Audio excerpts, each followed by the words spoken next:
பாதாள உலகத் தலைவன் கனேமுல்ல சஞ்சீவா சுட்டுக் கொல்லப்பட்ட சம்பவத்தின் பின்னணியில் முக்கிய சந்தேக நபரான இஷாரா செவ்வந்திக்கு கெஹல்பத்தர பத்மே வழங்கிய ஒரு முக்கிய வாக்குறுதியே காரணமாக இருந்துள்ளது என விசாரணைகளில் தெரியவந்துள்ளது. ஐரோப்பிய நாடொன்றிற்கு அனுப்புவதாக பத்மே வழங்கிய வாக்குறுதியின் அடிப்படையிலேயே இஷாரா இந்த கொலைத் திட்டத்தின் பின்னணியில் செயற்பட்டுள்ளார்.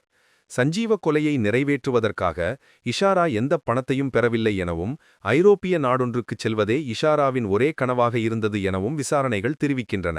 இஷாராவுக்கு வழங்கிய வாக்குறுதியை நிறைவேற்ற ஜே.கே. பாய் என்ற நபருக்கு பத்மே 65 லட்சம் ரூபாயை வழங்கி போலி கடவுச்சீட்டுகளை தயாரித்து இஷாராவை ஐரோப்பாவிற்கு அனுப்ப திட்டமிட்டிருந்தார் என்பதும் தெரியவந்துள்ளது. மேற்கொள்ளப்பட்ட விசாரணைகளில் சஞ்சீவ கொலையில் பத்மேவிடமிருந்து எந்த பணத்தையும் பெறவில்லை, நேபாளத்தில் தங்கியிருக்க மட்டுமே அவர் மாதாந்தம் தனக்கு பணம் அனுப்பினார் என்று இஷாரா தெரிவித்துள்ளார். மேலும் அவர் தனது சிறு வயதிலிருந்தே கெஹல்பத்தர பத்மேவின் போதைப்பொருள் கடத்தல் நடவடிக்கைகளுடன் தொடர்புபட்டிருந்ததாகவும் இஷாரா வெளிப்படுத்தியுள்ளார். தனது கனவை நனவாக்குவதாக உறுதியளித்த பின்னரே சஞ்சீவ கொலை திட்டத்திற்கு பத்மே இஷாராவின் ஆதரவை பெற்றுள்ளார். இஷாரா செவ்வந்தி உட்பட நேபாளத்தில் கைது செய்யப்பட்ட 6 பேரையும் 90 நாட்கள் தடுத்து வைத்து விசாரிக்க அனுமதி பெறப்பட்டுள்ளது குறிப்பிடத்தக்கது.